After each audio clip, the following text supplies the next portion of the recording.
नमस्कार। अजित पवार की दुखद मृत्यु के बाद महाराष्ट्र की राजनीति में जबरदस्त उलटपुलट मची हुई है। राज्य की सत्ता ही नहीं बल्कि एनसीपी के भविष्य को लेकर भी बड़े सवाल खड़े हो गए हैं। सबसे बड़ा सवाल यही है, अजित पवार के बाद कौन? एनसीपी की कमान किसके हाथ में जाएगी? महाराष्ट्र सरकार में अगला डिप्यूटी चीफ मिनिस्टर कौन बनेगा? और क्या एनसीपी के दोनों गुटों का विलय अब और तेज होगा?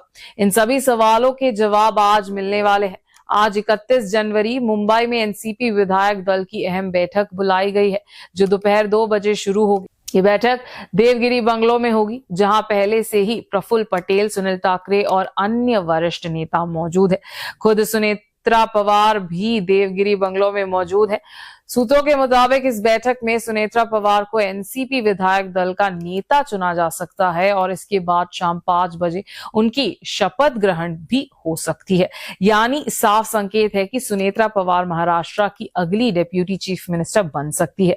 अगर ऐसा होता है तो ये महाराष्ट्र के इतिहास में एक ऐतिहासिक पल होगा, क्योंकि सुनेत्रा पवार राज्य की पहली महिला डिप्यूटी चीफ मिनिस्टर होंगी।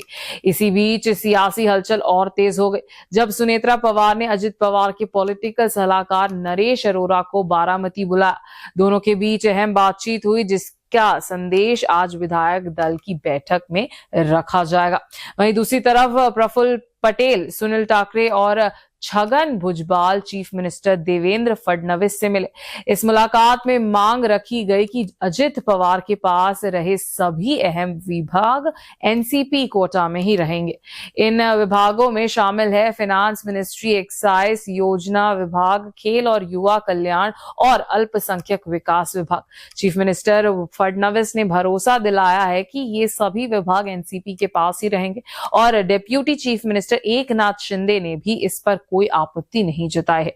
इसके बाद संकेत मिल रहे हैं कि जल्द ही कैबिनेट विस्तार और फेरबदल होगा और सुनेत्रा पवार को अजित पवार के ज्यादातर विभाग सौंपे जा सकते हैं। इस बीच एक और बड़ी खबर, सूत्रों के मुताबिक एनसीपी के दोनों गुटों का विलय 1-2 हफ्ते में हो सकता है। बताया जा रहा है कि ये विलय पहले से तय था और अगर अजित पवार का निधन नहीं हुआ होता तो 8 फरवरी को अजित पवार और शरद पवार खुद मिलकर विलय का ऐलान करने वाले थे। अब प्रक्रिया थोड़ी धीमी जरूर हुई है, लेकिन तय माना जा रहा है कि फरवरी में ही एनसीपी का विलय होगा।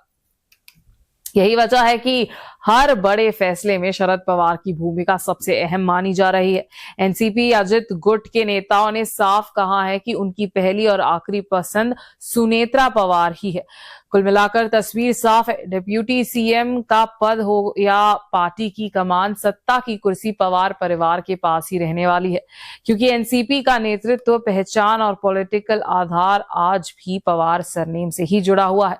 अब सबकी नजरें टिकी है 2 बजे की बैठक पर और 5 बजे की शपथ ग्रहण पर, जहां महाराष्ट्र की राजनीति की नई तस्वीर सामने आने वाली है।